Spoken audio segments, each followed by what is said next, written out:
ओम श्री शक्ति नमः। ओम श्री शक्ति नमः। ओम श्री शक्ति नमः। अथाष्टमो अध्याय। धृतराष्ट्र आदि का दवा अग्नि में जल जाना। प्रभास क्षेत्र में यादवों का परस्पर युद्ध और संहार। कृष्ण और बलराम का परम धाम गमन। परीक्षित को राजा बनाकर पांडवों का हिमालय पर्वत पर जाना। परीक्षित को साप की प्राप्ति परम द्वारा और दुरु का वृत्तांत। सूर्य बोले, वहाँ से पांडवों के प्रस्थित होने के तीसरे दिन उस वन में लगी दावा अग्नि में कुंती एवं गांधारी सहित राजा धृतराष्ट्र दग्ध हो गए। संजय पहले ही धृतराष्ट्र को छोड़कर तीर्थ यात्रा के लिए चले गए थे। नारद जी से यह वृत्तांत सुनकर राजा युधिष्ठिर अत्यंत दुखी हुए। कौरवों के विनाश के 36 वर्ष बीतने पर विप्र साप के प्रभाव से सभी यादव प्रभास क्षेत्र में नष्ट हो गए। वे सभी यादव मदिरा पीकर मत वाले हो गए और आपस में लड़कर बलराम तथा श्री कृष्ण के देखते देखते मृत्यु को प्राप्त हो गए। तदनंतर बलराम जी ने योग क्रिया द्वारा शरीर का त्याग किया और कमल के समान नेत्र वाले भगवान श्री कृष्ण के साप की मर्यादा रखते हुए एक बैलिए के बाण से आहत होकर प्रयाण किया। इसके पश्चात जब वसुदेव जी ने श्री कृष्ण के शरीर त्याग का समाचार सुना तो उन्होंने अपने सीट में श्री भुवनेश्वरी देवी का ध्यान करके अपने पवित्र प्राणों का परित्याग कर दिया। तत्पश्चात अत्यंत शोक संतप्त अर्जुन ने प्रभास क्षेत्र में पहुंचकर सभी का यथोचित अंतिम संस्कार संपन्न किया। भगवान श्री कृष्ण का शरीर खोजकर और लकड़ी जुटाकर अर्जुन ने 8 पटारियों के साथ उनका दाह संस्कार किया। तदनंतर देवटी के साथ बलराम जी के मृत शरीर का दाह संस्कार करके अर्जुन ने द्वारकापुरी पहुंचकर उस नगरी से नागरिकों को बाहर निकाला। तत्पश्चात कुछ ही क्षणों में भगवान श्री कृष्ण की वह द्वारकापुरी समुद्र में डूब गई। किंतु अर्जुन सभी लोग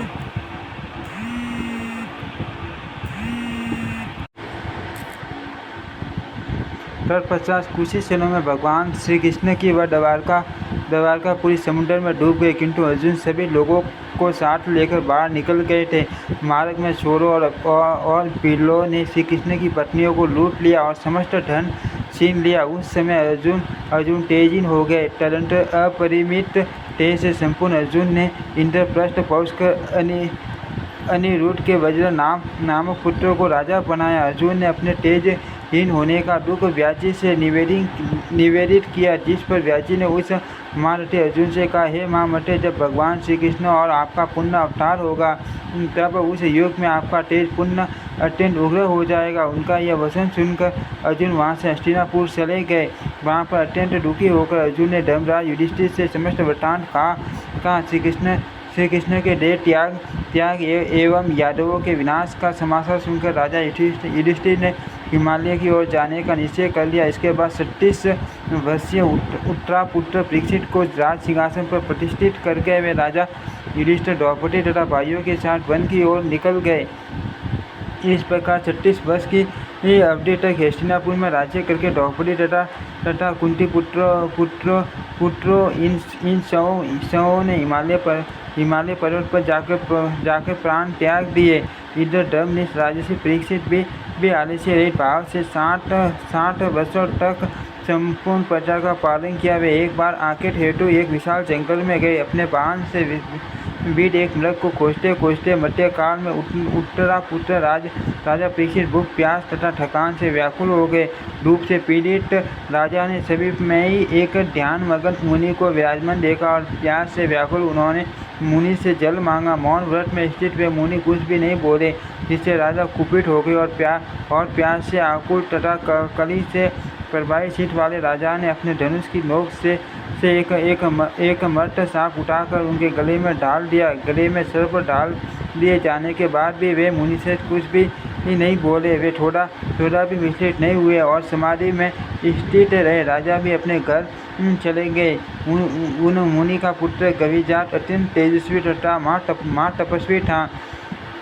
पराशक्ति के आराधक उस गविजात ने पास के वन में खेलते हुए अपने मित्रों को ऐसा कहते हुए सुना कि हे मुनि श्रेष्ठ, आपके पिता के गले में किसी ने मर्द सर पर डाल दिया। उनकी यह बात सुनकर वह अत्यंत कुपित हुआ और शीघ्र ही हाथ में जल लेकर उसने कुपित होकर राजा को श्राप दे दिया, जिस व्यक्ति ने मेरे पिताजी के कंठ में मृत सर पर डाला है, उस पापी पुरुष को एक सप्ताह में तक्षक डस लेगा। मुनि के शिष्य ने महल में स्थित राजा परीक्षित के समीप जाकर मुनिपुत्र के द्वारा दिए गए शाप की बात कही। ब्राह्मण के द्वारा दिए गए शाप को सुनकर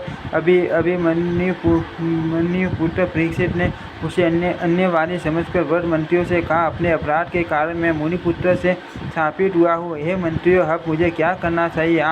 आप लोग कोई उपाय सोचे। मृत्यु तो अनिवार्य है, ऐसा वेदवादी लोग कहते हैं, तथापि बुद्धिमान पुरुषों को शास्त्रोक्त रीति से सर्वथा प्रयत्न करना ही चाहिए। कुछ पुरुषार्थवादी विद्वान ऐसा कहते हैं कि बुद्धिमानी के साथ उपाय करने पर कार्य सिद्ध हो जाते हैं, न करने पर नहीं। मणि मंत्र और औषधों के प्रभाव अत्यंत ही दुर्गेय होते हैं। मणि धारण करने वाले सिद्धजनों के द्वारा किया क्या नहीं संभव हो जाता। पूर्व काल में किसी ऋषि पत्नी को सर्प ने काट लिया था, जिससे वह मर गई थी। उसी समय उस मुनि ने अपनी आयु का आधा भाग देकर उसे श्रेष्ठ अप्सरा को जीवित कर दिया था। अर्थ बुद्धिमान लोगों को चाहिए कि वे पवित्र वेदता पर विश्वास न करें, उपाय भी करें।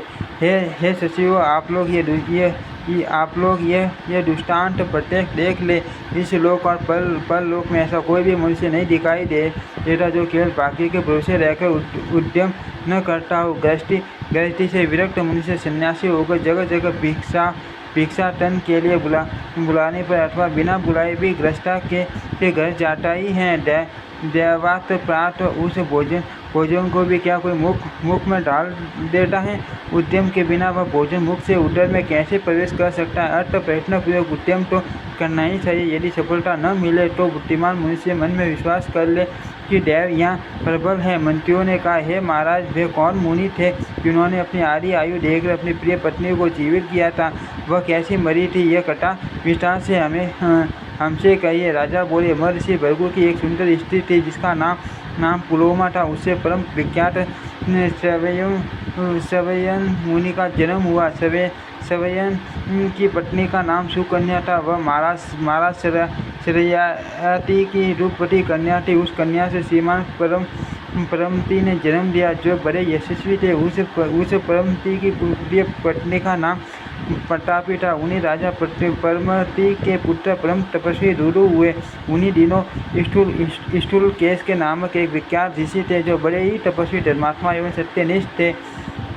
इसी बीच त्रिलोक सुंदरी मेनका नाम की श्रेष्ठ अप्सरा नदी के किनारे जल क्रीड़ा कर रही थी। वह अप्सरा विश्वावसु के द्वारा गर्भवती होकर वहाँ से निकल पड़ी।